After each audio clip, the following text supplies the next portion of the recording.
Hello, it's Dr. Rhonda Johnson. Today is Tuesday, November 8th, 2022. Now, it's election day here in the United States, and I hope that everyone will make your voice heard today and vote, and encourage all of your friends and family to vote as well. But today, I'm talking about some good news regarding COVID. Finally, right? Well, I follow Dr. Eric Topol, who's an American cardiologist researcher, and I consider him one of the COVID experts. He writes a newsletter called Ground Truths. It's a subscription newsletter. And in his newsletter yesterday, he really had some cautious optimism regarding COVID.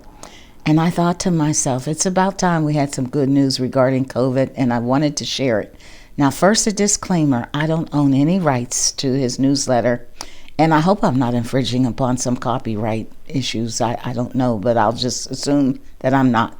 But back to the story.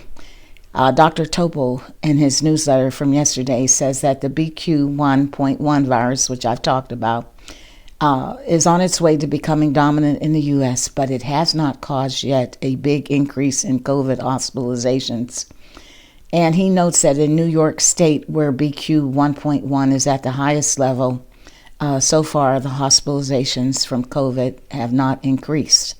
He also notes that the bivalent booster helps protect against BQ.1.1, and he calls upon us to make sure our seniors who are 65 and older get boosted.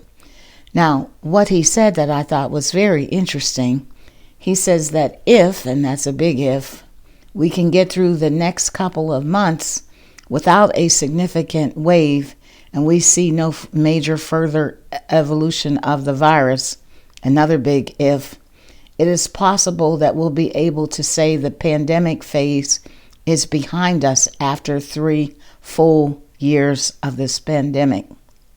That I thought was worth sharing. Now, Dr. Topol emphasizes that preventing a wave of infections in severe COVID is clearly under our control through vaccination and boosters and mitigation measures such as masking. And I'll add, don't forget ventilation. Now, here's my dilemma. At first, I was real excited and hopeful because I found him to be a reliable, reasonable COVID expert over the course of the pandemic, highly credible. And so I was hopeful. Then the reality sinks in. All it takes is a trip to the grocery store. I went to my local polling place. No people in mask.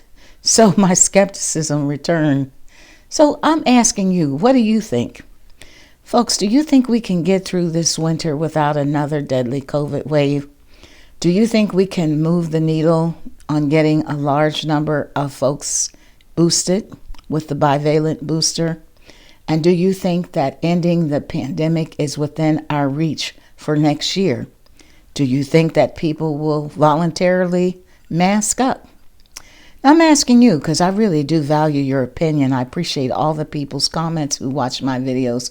So I hope you'll take a minute to share your thoughts. That's my message today. Take care, folks.